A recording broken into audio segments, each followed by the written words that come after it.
As you look at it, are there any other guys that would be salary cap issues, questions, or who are the guys that you just kind of listen out for to see if they are in fact going to be affordable under what the Browns are going to do?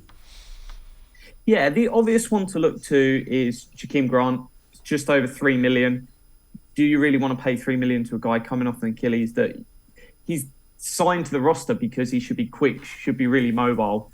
That injury is going to be a factor. And as well, hey, I'd rather pay that to a wide receiver that's going to start and be your wide receiver 3 than a guy that is more of a gadget. You can probably get from, say, Darden, the return ability. The other big one, he's a free agent, is Pocic. Lots of people would love to see him come back, but I struggle to see it.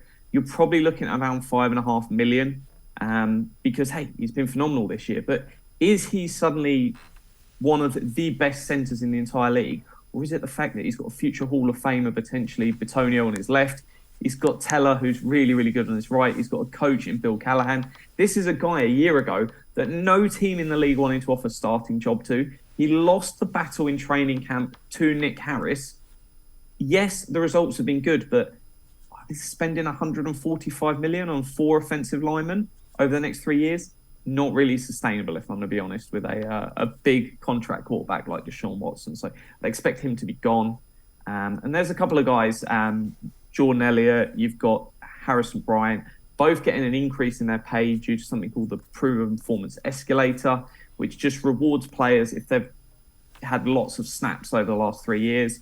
So those two guys, it won't be decisions early in the offseason. It'll be held right towards the end of camp, but just people to keep an eye on that might be a cut. And you go, hey, why is this guy getting cut at the end? Because their base salary is going to go up from about $1 million to about $2.6 million. That's going to be a factor because, hey, you can get a cheap veteran who can do a good job, save some money, and then you put it into a starter somewhere else. So is your thought that at center it might end up being Nick Harris again? He got hurt really early in camp, like the first play of the first preseason game.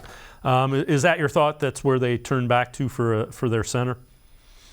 Yeah, I think it'll be a battle between Nick Harris and another cheap free agent they can get. And hey, if you're a cheap free agent and you can't get a starting job, where are you going to go? The first call your agent's going to make is to Cleveland and go, hey, you've done this wonders for Pocic. I want to come here. 1 year prove-it deal. I'm going to come really cheap because you've shown what that can do for a player. So I think you bring in the two and you let them battle it out. At the end of the day, he's had one start at center. It was Christmas Day. I was out there against the Packers and he kept Kenny Clark quiet. The guy's done really well and he beat Pocic out in camp. Lots of people want to forget that and sort of move past. That is a lot of proof they've seen behind the scenes. I think he'll be perfectly fine. He's got 2 phenomenal guards either side of him. And hey, you find me a better O-line coach in the NFL that's still coaching, and you won't. It's Bill Callahan.